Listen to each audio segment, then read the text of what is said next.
رحمن رحمن ساعدني يا رحمن، اشرح صدري قرآن، املأ قلبي قرآن، واسق حياتي قرآن. رحمن يا رحمن.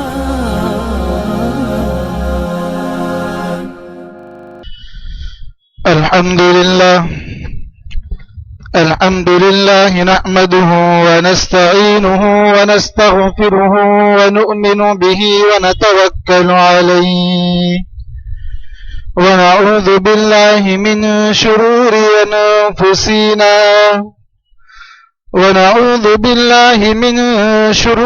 أنفسنا ومن سيئات أعمالنا. أما بعد، فأعوذ بالله من الشيطان الرجيم. بسم الله الرحمن الرحيم. اقتربت الساعة وانشق القمر. صدق الله العظيم.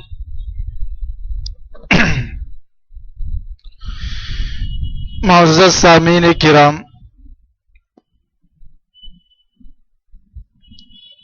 جنوری کے مہینے کی آج 24 تاریخ ہے، اور 2 دنوں کے بعد وہ دن آئے گا جو یوم جمہوریہ کہلاتا ہے، جس میں اس ملک کے دستور کو نافذ کیا گیا تھا، اور جن حالات سے ہم آج گزر رہے ہیں وہ حالات، اور آج سے کئی سال برس پہلے جب ملک آزاد ہوا تھا تو اس وقت مسلمانوں نے کیا قربانی دی ہے، اور ہم مسلمانوں کا تعلق اس ملک سے کتنا گہرا ہے ہر اعتبار سے، اس دن کو دیکھ کر وہ بات پتہ چلتی ہے. اور ایسے حالات میں ان علماء نظام کی جنہوں نے اس ملک کی آزادی کے لیے قربانی دی ہے، ان کے واقعات کو پڑھنے سے، ان کے واقعات کو سننے سے، اور اس تاریخ کو دہرانے سے موجودہ حالات میں ہمارے لیے بڑی رہبری اور رہنمائی ہوتی ہے. یاد رکھیے کہ اس ملک سے مسلمانوں کا تعلق ہر اعتبار سے بڑا گہرا ہے، چاہے وہ جسمانی اعتبار سے ہو، چاہے روحانی اعتبار سے ہو، یا چاہے وطنی اعتبار سے ہو، ہر اعتبار سے بڑا گہرا تعلق ہے. وہ اس وجہ سے کہ اکثر و بیشتر ہم مسلمانوں کی نئی نسل ان شواہدات سے اور ان قربانیوں سے بالکل لاواقف ہے کہ جن مسلمانوں نے اس کی آزادی کے لیے قربانیاں دی ہیں، اور وہی نوجوان، چاہے وہ لڑکیاں ہو یا لڑکی ہو یا لڑکے ہو، جو اس وقت پیش رفت ہے، پیش ہے ملک میں، وہی لوگ ہیں جو تاریخ کو یاد رکھے ہوئے، جن کے سامنے تاریخ پوری کھلی ہوئی ہے، جن کو تاریخ سے گہرا مطالعہ ہے. آج وہی لوگ اور وہی لڑکے اور لڑکیاں بالکل پیش رفت ہے، آگے بڑھے ہوئے ہیں، جو اپنے اسلاف کی تاریخ سے واقف ہے. اور جن لوگوں کو تاریخ کا علم نہیں ابھی تک، وہ ابھی تک موجودہ حالات میں جو مسلمان یا اور قوم کے لوگ جو چیزیں صحیح معنوں میں اس ملک کے لیے لا رہے ہیں، یا پھر جو ہے کوششیں کر رہے ہیں باطل طاقتوں کے خلاف، اب بھی وہ لوگ خاموش ہیں، چاہے وہ مسلمان ہو یا کوئی اور ہو، جو اپنے اسلاف کی تاریخ سے واقف نہیں ہے، ابھی تک وہ سو ہی رہے ہیں. اور ان کا اس پوری جدوجہد تک اب تک ان کی جو ہے کوئی کوشش بھی نہیں ہے، اور نہ ہی ان کی زبان اس پہ جنبش کرتی ہے، نہ ان کی حرکتیں، اور نہ ہی ان کی جان و مال اس کے لیے کوئی تڑپتی ہے. یاد رکھیے، اگر اس ملک کی تاریخ کو ہم دیکھیں تو اس تاریخ کے بہت سارے قصے ہیں. ایک حصہ تو وہ ہے جو اللہ کی نبی کے بعثت سے پہلے کا ہے، ایک حصہ وہ ہے جو اللہ کے نبی کے بعثت کے بعد کا ہے، اور ایک حصہ اس ملک کی تاریخ کا مسلمانوں سے وہ ہے جو اللہ کے نبی کی بعثت کے بعد اور مسلمانوں کی حکومت کے بعد اس کے زوال اور دوبارہ فتح مندی کا اور دوبارہ جو فتح کا ایک تیسری جہد ہے. پہلی جہد جو اللہ کے نبی پاک صلی اللہ علیہ وسلم سے پہلے کی ہے. تو یاد رکھیے کہ جب ہمارا ملک غیر منقسم تھا اور بالکل متحد ملک تھا، اس وقت اللہ رب العزت نے سب سے پہلے نبی، جن کو ہم حضرت آدم علیہ نبی جنا علیہ الصلوۃ والسلام کہتے ہیں، تاریخ کی شواہد سے، تاریخی روایات سے یہ بات پتہ چلتی ہے کہ اللہ رب العزت نے حضرت آدم علیہ نبی جنا علیہ الصلوۃ والسلام کو اسی ملک میں نازل فرمایا تھا. اور سب سے پہلی وحی جو اللہ نے اپنے نبی پر نازل فرمائی، جو حضرت آدم علیہ نبی جنا علیہ الصلوۃ والسلام ہے، اللہ نے اسی ملک پر حضرت آدم پر نازل فرمائی تھی. یہ تو حضرت آدم کا رشتہ ہے. اسی لیے آپ دیکھیے کہ انسان کو عام زبان کے اندر آدمی کہتے ہیں.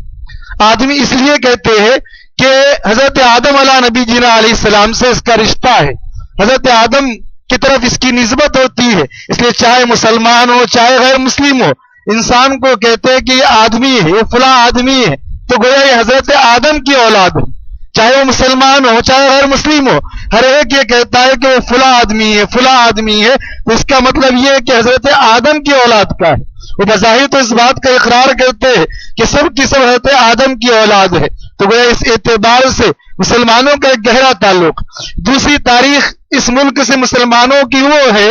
جو اللہ کے نبی پاک صلی اللہ علیہ وسلم کی بعثت سے شروع ہوتی ہے. اور اللہ کے نبی کی بعثت سے پہلے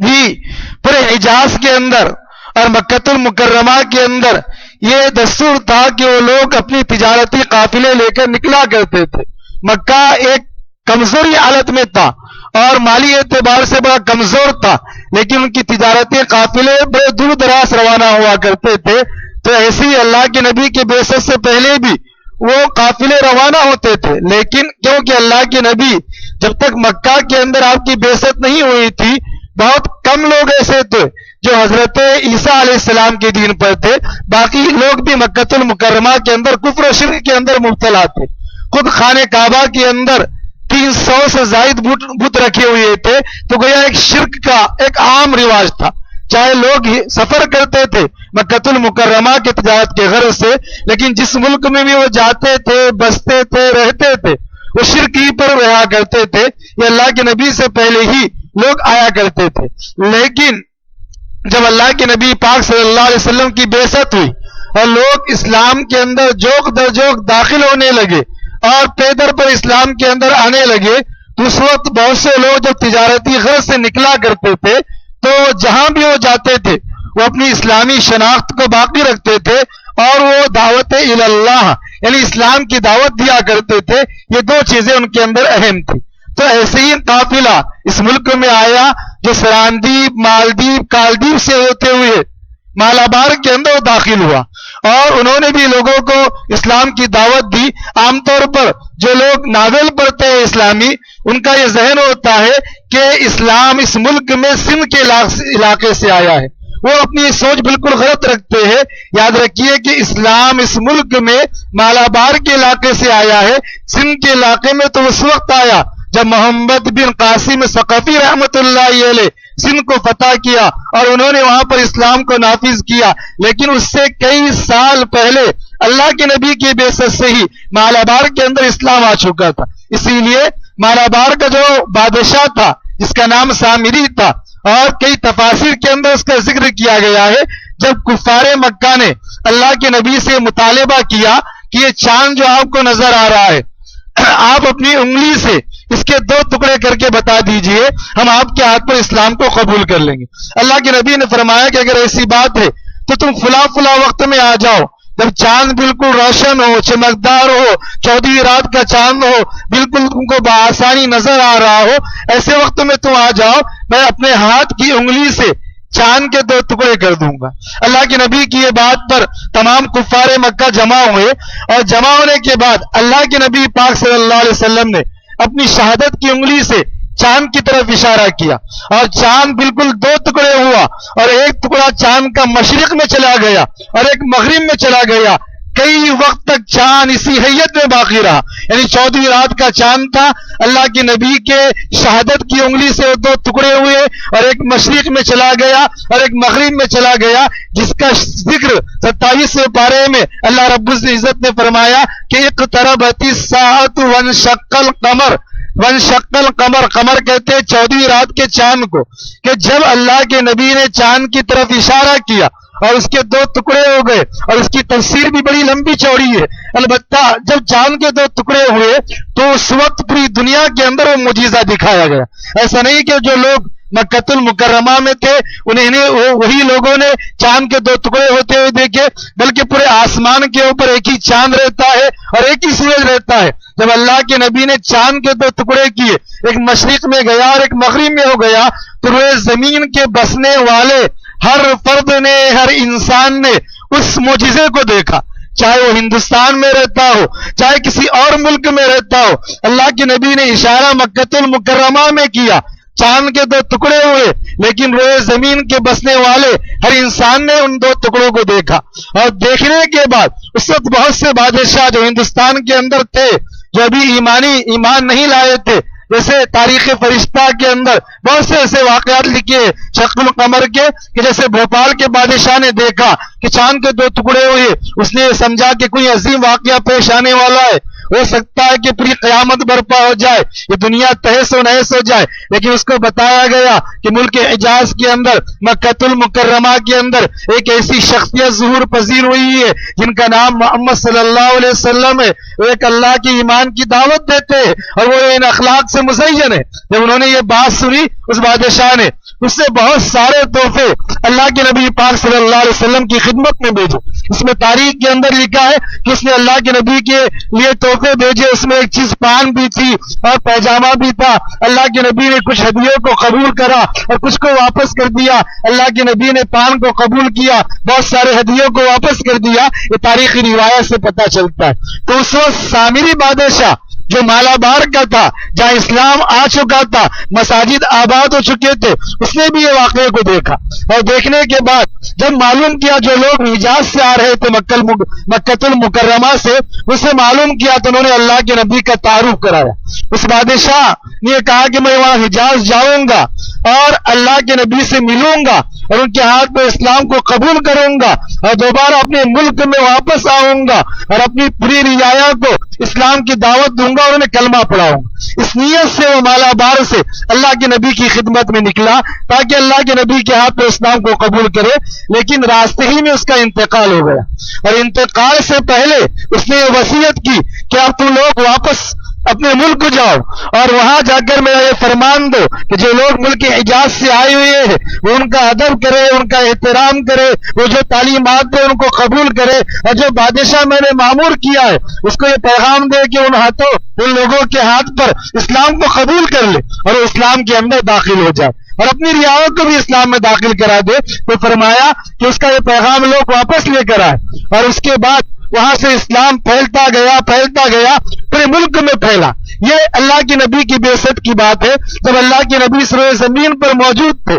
تو اس وقت اللہ کے نبی کے موت رہتے ہوئے اس طرح اس ملک میں اسلام پھیلا۔ پھر مسلمانوں کے اندر وہ طاقت آئی، وہ قوت آئی، اللہ نے انہیں نعمتوں سے نوازا کہ تقریباً 1000 سال قریب تک مسلمانوں نے حکومت کی، اور سب سے پہلے اس ملک کے اندر اسلامی سلطنت کی بنیاد ڈالی شہاب الدین محمد غوری رحمت اللہ علیہ نے۔ یہ سب سے پہلے اسلامی بنیاد کے بانی ہے جنہوں نے اس ملک کے اندر اسلامی بنیاد کی، اسلامی تاریخ کی بنیاد رکھی، اسلامی شریعت کی بنیاد رکھی، اور سب سے پہلا بادشاہ سلطان قطب الدین ایبک رحمت اللہ علیہ کو اسلامی حکومت کا سب سے پہلا بادشاہ بنایا۔ یہ سب سے پہلے بادشاہ تھے جنہوں نے اس ملک کے اندر اسلامی حکومت کو نافذ کیا، اور آپ اسلامی حکومت کے سب سے پہلے بادشاہ بنے۔ اس کے بعد زمانہ گزرتا گیا، اور جیسے جیسے مسلمانوں کے اندر بے راہ روی آتی گئی اور مسلم بادشاہوں کے حکمرانی کے اندر جوانی کے مزے آتے گئے، شراب عام ہوتی گئی، شباب عام ہوتی گئی، تو اللہ رب العزت نے ان سے نعمتوں کو چھیننا شروع کیا۔ یہاں تک کہ سب سے آخری بادشاہ جس کے بعد اللہ نے اس ملک کو تباہ و برباد کر مسلمانوں سے چھین لیا اور تباہ و بربادی کا ایک عام بگل بچ گیا، وہ سب سے آخری بادشاہ تھے جو بالکل اللہ اس کے رسول کے دین پر قائم تھے، اور بڑی ان کی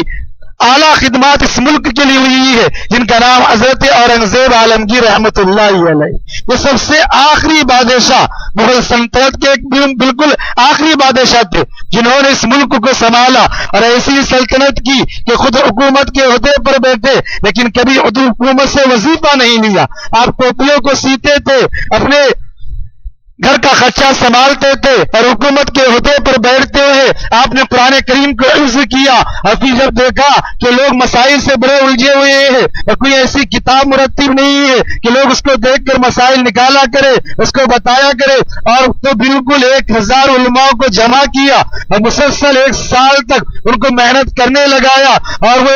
1000 علماء دن بھر مسئلے نکالتے تھے، اور رات میں اورنگزیب اس کو سنتے تھے، اور کئی سالوں گزرنے کے بعد فتاوی عالمگیر اورنگزیب عالمگیر رحمت اللہ علیہ کے نام سے کئی جلدوں کے اندر شائع ہوئی، جو آج بھی سب سے جامع مسلک حنفیہ کی کتاب ہے۔ یہ اورنگزیب عالمگیر رحمت اللہ علیہ تھے جو مغل سلطنت کے بالکل آخری بادشاہ تھے، جنہوں نے تخت پر بیٹھتے ہی حفظ قرآن مکمل کیا، اور فتاوی عالمگیر جیسی ایک ایسی جامع اور معنی خیز کتاب کو لکھی۔ یہ پھر یہاں سے وہ مسلمان ضرور عالی کی شکار میں ہو گئے، اور بے راہ روی عام ہو گئی، اور سب جو ہے اللہ اس کے رسول کی تعلیمات کو اپنے پسے پوش ڈالنے لگے، اور بالکل جو ہے شراب اور شباب کے اندر مست ہو گئے، تو اللہ رب العزت نے اپنی نعمتوں کو چھیننا شروع کیا۔ پھر وہ ہوا کہ اس کے بعد مسلمانوں کی سلطنتیں چھینتی شروع ہوئی، اور یہاں تک کہ جو جنگ کا اور مسلمانوں نے جو جنگی آلات سے لڑا ہے، تو گویا عام طور پر جو تاریخیں ہمارے سامنے لکھی جاتی ہے، یہ تیسری حالت ہندوستان پر پیدا ہوئی، ایک حضرت آدم کے زمانے کی، ایک اللہ کے نبی کے زمانے کی، اور ایک جب مسلمانوں نے یہاں پر حکومت کی، پھر زوال کیسے آیا اور کیسے مدارس تباہ کیے گئے اور کیسے علماءوں کو صلیب پر چڑھایا گیا اور کیسے مسلمانوں کے خون سے گولی کھیلی گئی۔ فرمایا کہ اس کے بعد 200 سال کا عرصہ جنگ کی آزادی کا ہے۔ عام طور پر کتابوں میں جو ذکر کیا جاتا ہے وہ ذکر کیا جاتا ہے 1857 سے 1947 تک کے، لیکن یاد رکھیے کہ اس ملک کو آزاد کرانے کے اندر اور انگریزوں سے چھڑانے میں 100 سال کا عرصہ نہیں لگا ہے، بلکہ 200 سال کا عرصہ گزرا ہے۔ فرمایا کہ 1757 کے اندر انگریزوں سے سب سے پہلی جنگ کی گئی، اور سب سے پہلی جنگ جس نے لڑی جس کا نام تھا نواب سراج الدولہ تھا۔ فرمایا کہ اس سے پہلے ہی انگریزوں سے لڑا کرتے تھے، لیکن کوئی کسی خطے میں لڑتا تھا، جیسا کہ مرزا مظہر جانا ہے کہ انہوں نے بھی لڑا ہے اور ان کی اولاد کو ان کے سامنے قتل کیا گیا ہے، لیکن 1757 کے اندر یہ سب سے پہلی جنگ تھی کہ نواب سراج الدولہ وہ جنگ ہارے، اور ہارنے کے بعد آپ کو جو ہے قید کیا گیا اور بے دردی سے آپ کو قتل کر دیا گیا، اور پھر جو ہے انگریز بڑھتے گئے، لیکن انگریزوں کے سامنے سب سے بڑا اہم چیز اور سب سے بڑی جو خطرے کی گھنٹی تھی وہ حضرت ٹیپو سلطان کی تھی۔ فرمایا کہ جب تک کہ یہ شخص ہمارے درمیان میں سے نہیں ہٹیں گا، ہم یہاں پر اپنے عیسائی مذہب کو نافذ نہیں کر سکتے، اور ہم مسلمانوں کی یہاں سے نہیں نکال سکتے، اور ہم مسلمانوں کو اپنا غلام نہیں بنا سکتے۔ اس لیے 1799 کے اندر اس سے پہلے حضرت ٹیپو سلطان نے 3 جنگیں لڑی، جس میں ان کو فتح ہوئی، ایک میں آپ نے صلح فرمائی اور ایک میں آپ نے نقصان کو اٹھایا، اور ایک چوتھی جنگ ہوئی جس میں آپ شہید ہوئے۔ اور جب وہ دن آیا کہ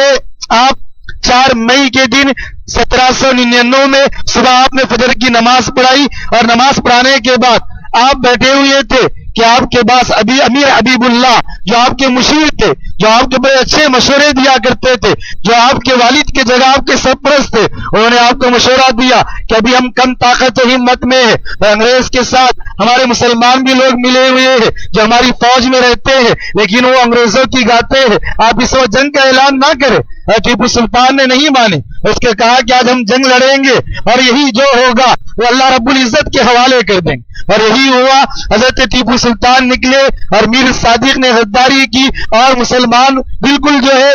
مارے جا رہے تھے، حضرت ٹیپو سلطان آخری وقت تک لڑتے رہے، آپ بارہا ان کی تاریخ کو سنتے رہتے اور لوگ بھی اس کو جانتے ہیں، مسلمان کیا غیر بھی یہ کہتے ہیں کہ ٹیپو سلطان وہ شخصیت ہے جس نے اس ملک کو آزاد کرانے کے لیے اپنی جان جو ہے قربان کی ہے، حالانکہ وہ 1857 سے پہلے کا واقعہ ہے، ابھی تو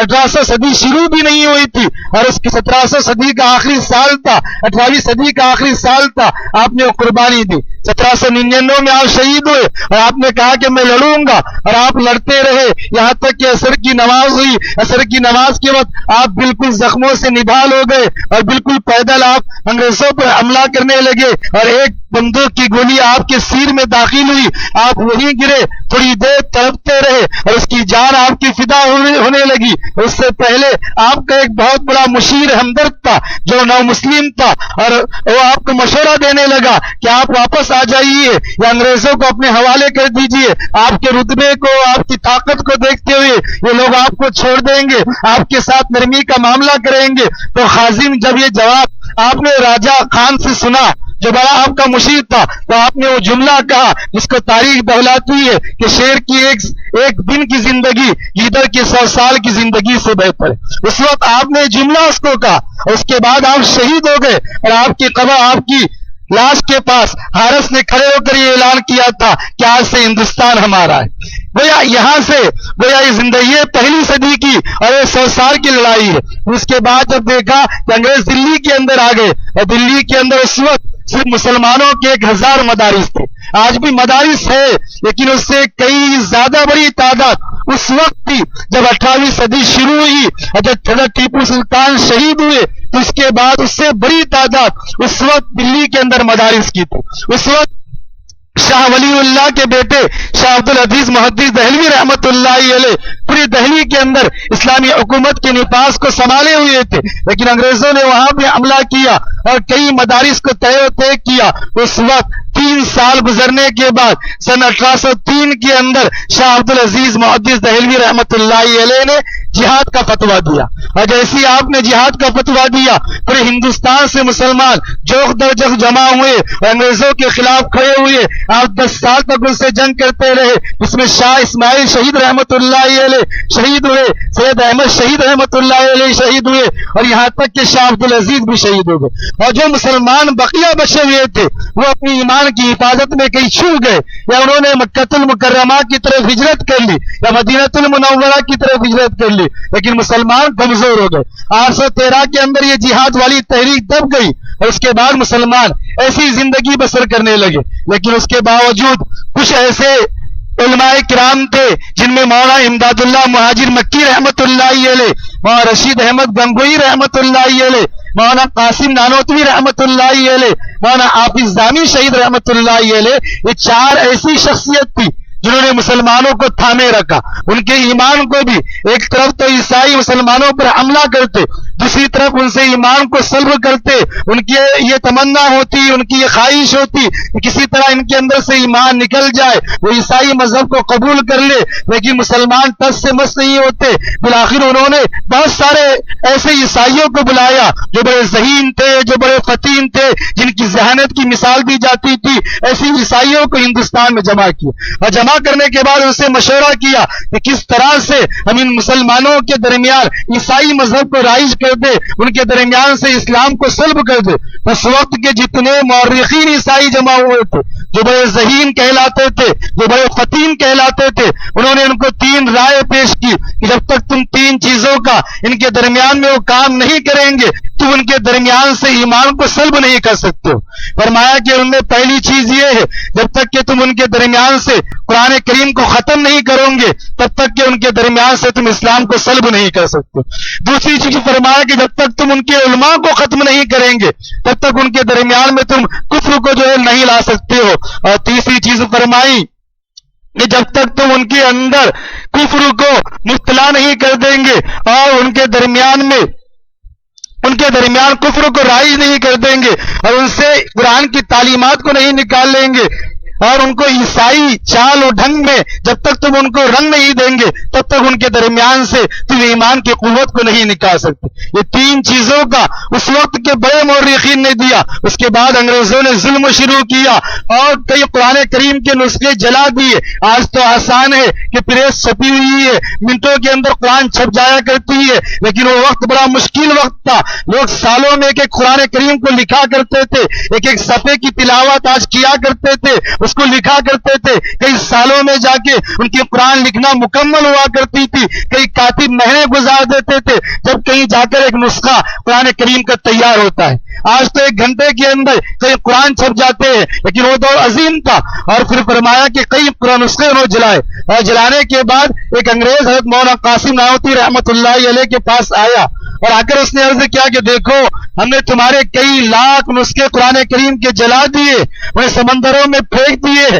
پانی کے رنگ کو ہم نے بدل دیا ہے, سیاہی کے اندر ہم نے مبتلا کر دیا ہے. اب بتاؤ تمہارا قرآن کیسے محفوظ رہے گا؟ حضرت مولانا قاسم نانوتوی رحمت اللہ علیہ نے, جنہوں نے آگے چل کے دارالعلوم دیوبند کی بنیاد ڈالی, انہوں نے ایک ننھے سے جو 8 سال کی عمر کا بچہ تھا اس کو بلایا اور اس انگریز کے سامنے کھڑا کیا اور اس سے کہا کہ پڑھ یہ فلاں سورت. وہ بچہ پڑھتا گیا, اس نے پوری سورت کو ختم کر دیا, اور ختم کرنے کے بعد حضرت مولانا قاسم نانوتوی رحمت اللہ علیہ نے اس بچے سے, اس انگریز سے یہ کہا کہ تم نے ہمارے قرآن کریم کے نسخے کو جلا دیا ہے, لیکن تم بتاؤ ان معصوم سینوں سے تم قرآن کریم کو کیسے نکال سکتے ہو؟ یہ جواب اس کو دیا حضرت مولانا قاسم نانوتوی رحمت اللہ علیہ. اس کے بعد 1857 کی جنگ ہوئی جس کے اندر بہت سے مسلمان شہید ہوئے. حضرت مولانا رشید احمد گنگوی قید ہوئے, حضرت مولانا امداد اللہ مہاجر مکی بڑے کمزور ہوئے اور آپ نے مکۃ المکرمہ کی طرف ہجرت فرمائی. حافظ ضامی شہید رحمت اللہ علیہ اسی جنگ میں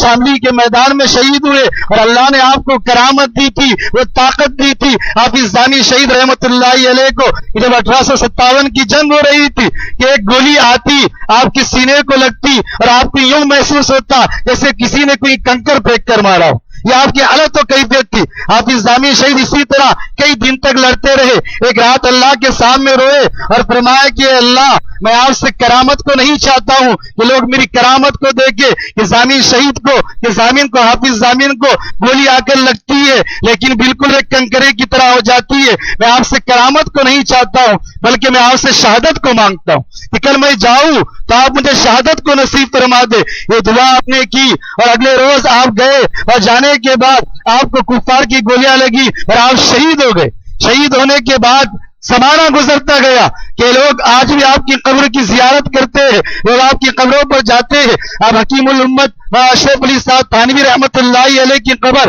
جہاں تھانہ بھون میں ہے اس سے تھوڑی دور قبل حضرت حافظ ضامی شہید رحمت اللہ علیہ کی قبر ہے. ایک طالب علم دارالعلوم دیوبند کا جب اس نے شہادت کی کارناموں کو پڑھا وہ حافظ ضامی شہید سے بڑا متاثر ہوا کہ آپ نے کیسی جامع شہادت کو نوش فرمایا. آپ وہ طالب علم حافظ ضامی شہید کی قبر پر گیا تاکہ ان کو کچھ قرآن کریم پڑھے اور ان کو بخشے, اور وہاں بیٹھ کر قرآن کریم کی تلاوت کرنے لگا. اس کے بعد ان کو بخشنے لگا. حافظ ضامی شہید رحمت اللہ علیہ نے فرمایا کہ تم قرآن کریم کی تلاوت کس کو بخش رہے ہو؟ قبر کے اندر سے آواز آئی. فرمایا کہ آپ شہید ہیں, میں آپ کے احسان ثواب کے لیے, آپ کے بلند مرتبے کے لیے قرآن کریم کی تلاوت کر کے آپ کو احسان ثواب کر رہا ہوں. تو حافظ ضامی شہید نے فرمایا کہ ان لوگوں کے قبروں پر جاؤ جو اپنی قبروں کے اندر مردہ ہے, میں تو وہ شخص ہوں جو اپنی قبر کے اندر زندہ ہے. اللہ اپنی رزق اپنے جانب سے مجھے رزق پہنچاتا ہے, اور اللہ نے قرآن کریم میں فرمایا کہ وَلَا تَقُولُوا لِمَن يُقْتَلُ فِي سَبِيلِ اللَّهِ أَمْوَاتٌ, جو لوگ اللہ کے راستے میں مرتے ہیں آپ ان کو مردہ مت کہیے, بل احیاء ولکن لا تشعرون, بلکہ وہ زندہ ہوتے ہیں. اللہ اپنے جانب سے انہیں مخصوص طریقے سے رزق پہنچاتا ہے. اللہ نے فرمایا قرآن کریم کے اندر. حافظ ضامی شہید نے فرمایا آپ کسی اور جگہ جائیے جو اپنی خبروں کے اندر مردہ پڑے ہوئے اور وہاں جا کر قرآن کریم کی تلاوت کیجیے اور انہیں احسان ثواب پہنچائیے. میں وہ شخصیت ہوں جو اپنے قبر کے اندر زندہ ہوں. فرمایا کہ ایسی شہادت دی. اور اس کے بعد جب مسلمان بالکل بے سر و سامانی کی حالت میں ہو گئے 1857 کی جنگ آزادی کے بعد, اور بالکل جو ہے عیسائی اپنے مذہب کو آگے بڑھانے میں بڑھتے گئے اور کئی عیسائی پادریوں کو بلایا تاکہ یہاں سے بالکل اسلامی شناخت بالکل ختم ہو جائے اور مسلمان سراسری کی حالت میں ہو گئے. حضرت مولانا رشید احمد گنگوئی قید میں ہو گئے. حضرت مولانا قاسم نانوتوی رحمۃ اللہ علیہ تنہے تنہا اکیلے باقی رہ گئے اور امداد اللہ مہاجر مکی رحمۃ اللہ علیہ نے مکہ کی طرف ہجرت فرمائی. اس وقت بڑے پریشان ہوئے اس وقت کہ وہ چند علماء جو باقی تھے، ورنہ 1857 کی جنگ آزادی میں ایسا ہوا جب عیسائی پادریوں نے حکم دیا کہ علماء کرام کو قتل کیا جائے تو فرمایا کہ 24,000 علماء کرام کو بیک وقت قتل کیا گیا. اور فرمایا کہ جب تک انگریز اس ملک میں مسلط نہیں ہوئے تھے کہ دہلی کی حالت تھی کہ ہر محلے میں ہر گھر میں ایک عالم نظر آتا تھا، لیکن جب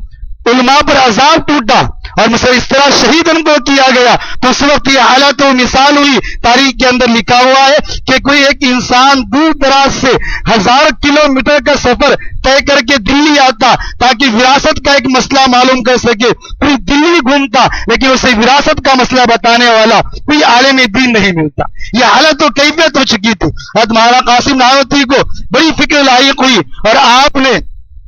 1861 کے اندر مکۃ المکرمہ تشریف لے گئے، کیونکہ وہاں مولانا امداد اللہ مہاجر مکی تھے جو تصوف و سلوک سے ہر اعتبار سے تمام علماء کا آخری مرجع تھے اور آپ ہی پر جا کر ہر چیز دکھتی تھی. آپ ایک روحانی شخصیت تھے. لوگ آپ کے پاس حضرت مولانا قاسم نانوتوی وغیرہ رشید احمد گنگوئی گئے اور جانے کے بعد ہندوستان کے اس مسلمانوں کے لیے فکر کی. اس وقت مولانا امداد اللہ مہاجر مکی نے کہا کہ آپ جائیے اور فلاں جگہ پہنچیے اور وہاں پہنچنے کے بعد ایسے ایسے مدرسے کی تعمیر کیجیے. آپ وہاں سے لوٹے اور لوٹنے کے بعد 1866 کے اندر جمعہ کے دن 30 مئی کو آپ نے دارالعلوم دیوبند کی بنیاد ڈالی. آپ نے سب سے پہلے نماز جمعہ کے بعد نماز پڑھی اور پڑھانے کے بعد اور یہاں بنیاد ڈالی اور اس کا فرمایا کہ یہاں پر اس مدرسے کی بنیاد کا مقصد یہ ہے کہ یہاں پر ہر رنگ کے اور اسی طرح ہر ملک کے لوگ آئیں گے اور وہ یہاں کے ملک کے بھی بچے پڑھیں گے جو بظاہر رہنے والے تو اس ملک کے ہوں گے لیکن ان کے اندر اسلامی شناخت اور ایمان کی قوت باقی رہیں گی اور باقی رکھنے کی یہ کوشش کریں گے یہاں سے نکلنے کے بعد اسلام کی. فرمایا کہ اسی وجہ سے آج ہم اس مدرسے کی بنیاد کو ڈالتے. اسی لیے اللہ نے اس کا یہ فیض چلایا کہ ایک انسان ہے اور اس کا جو نسب چلتا ہے اس کی ایک عورت سے چلتا ہے، یعنی وہ عورت کسی اور بیٹے کو جنم دیتی ہے، اس کی اولاد چلتے رہتی ہے. اسی لیے اب جب دارالعلوم دیوبند کے لقب آتا ہے تو لوگ اس کو ام المدارس کہتے ہیں، یعنی تمام مدارس کی وہ ماں ہے. تو ہندوستان کے اندر مدارس کا خاتمہ ہو چکا تھا تو سب سے پہلے اس مدرسے کی بنیاد پڑی اور یہیں سے سب سے پہلے آزادی کی پھر سے تیاری شروع ہوئی. اور جیسے ہی بچے بڑھتے گئے، طلباء کا آغاز ہوتے گیا اور علماء کرام بڑھتے گئے تو یہاں سے سب سے پہلی چیز جو آزادی کے لیے شروع کی گئی جس کا نام تھا تحریک ریشمی رومال. فرمایا کہ اس تحریک کو شروع کیا گیا اور اس تحریک کا اصل مقصد یہ بڑی لمبی تحریک تھی، اس کی داستان بھی بڑی لمبی ہے لیکن اس کا اصل مقصد یہ تھا کہ جہاں مسلمان بڑی پوزیشن میں وہ اور وہاں سے مضبوط ہو اور مضبوط ہونے کے بعد بیک وقت وہ انگریزوں کے اوپر حملہ کرے، وہ اس تحریک کا مقصد تھا. اور جب یہاں سے علماء فارغ ہو رہے تھے تو حضرت مولانا عبید اللہ سندھی رحمۃ اللہ علیہ کو اس تحریک کا ذمہ دار بنایا گیا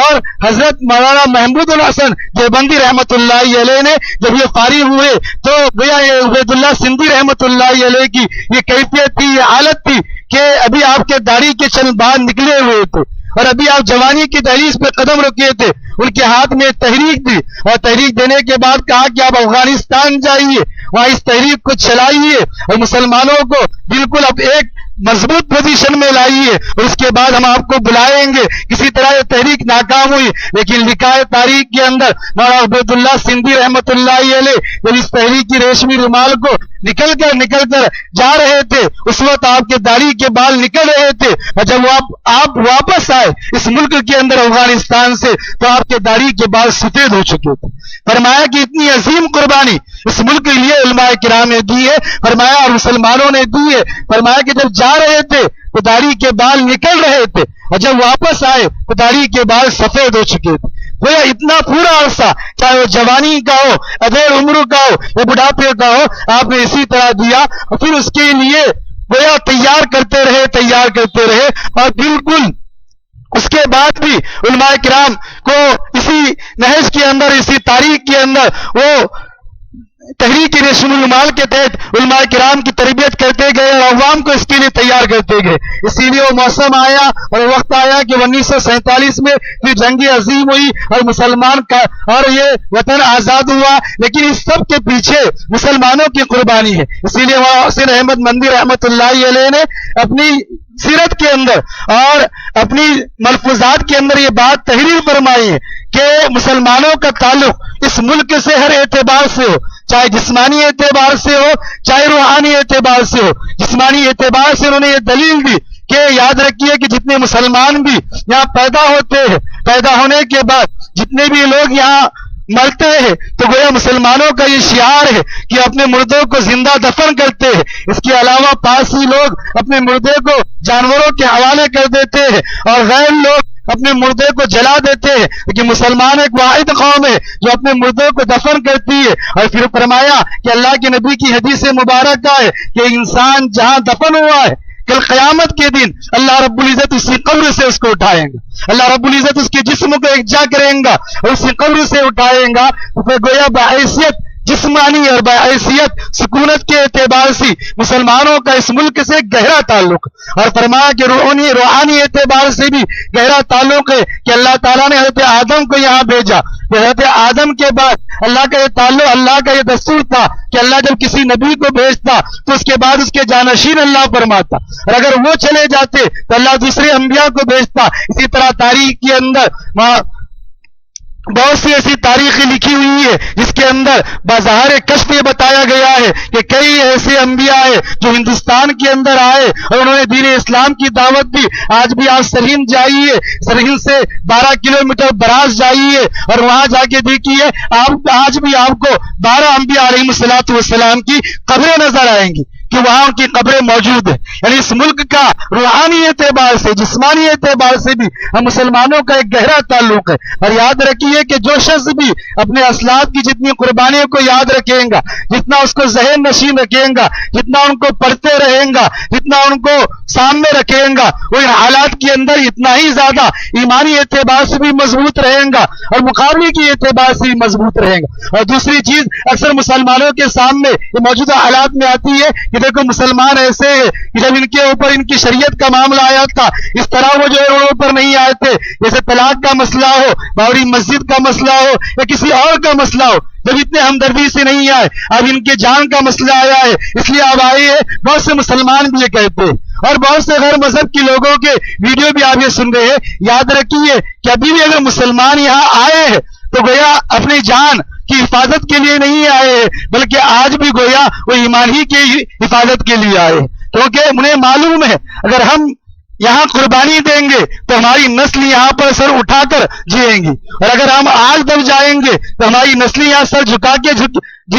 رہیں گی اور بالکل وہ ایمان کا سودا کر ڈالیں گی. وہ آج بھی وہ آئے ہیں تو گویا ایمان ہی کے واسطے آئے. اسی لیے ان حالات کے اعتبار سے خاص کر ہمیں ان 200 سالہ تاریخ کو یاد رکھنا چاہیے، اس کا مطالعہ کرنا چاہیے، اس کو پڑھنا چاہیے جو انگریزوں کے مسلط ہونے کے بعد خاص کر مسلمانوں نے جن قربانیوں کو دیا ہے اس قربانیوں کو یاد رکھنا چاہیے. جو بچیاں یا جو لڑکے جو لڑکیاں آج میدان کے اندر اترے ہیں وہ وہی عورتیں اور وہی لڑکیاں اور لڑکے ہیں جن کو اپنی تاریخ یاد ہے، اور جن کو اپنی تاریخ یاد نہیں ہے وہ آج بھی سوئے ہوئے ہیں اور وہ بالکل جو ہے مدہوش ہے اور بالکل جو ہے بے ہوشی کی حالت میں. اور جن لوگوں کو معلوم ہے کہ ہم نے کیا قربانی دی ہے، کیسی شہادت دی ہے، کیسی کیسی تکلیفیں برداشت کی ہے، وہ آج بھی زندہ ہے اور ان کی مثالیں دی جا رہی ہیں. لوگ ان کی مثالوں کو دیکھ رہے ہیں، ان کی تذکرے کر رہے ہیں اور آج بھی لوگ ان کو آنکھوں آنکھ سنبھال رہے ہیں اور ان کی تعریفیں اور ان کی عزتیں کر رہے ہیں. اس لیے ضروری ہے کہ ہم اپنے اسلاف کی، اپنے اکابرین کی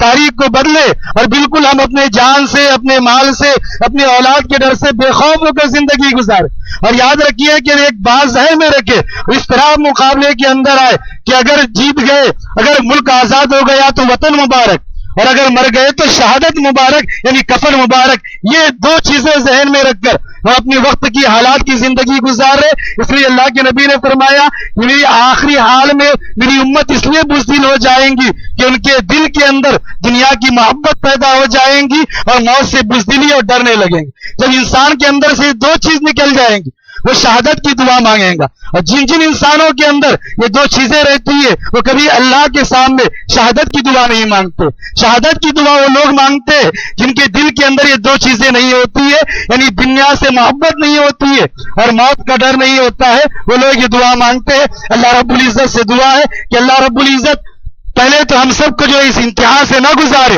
اگر گزارے تو اللہ رب العزت ہمیں ایسی طاقت و قوت اور ایسی ایمانی طاقت نصیب فرمائے کہ اللہ رب العزت ہم سب کو ایمان کے ساتھ صالح و باقی رکھے. آمین. وآخر دعوانا الحمدللہ.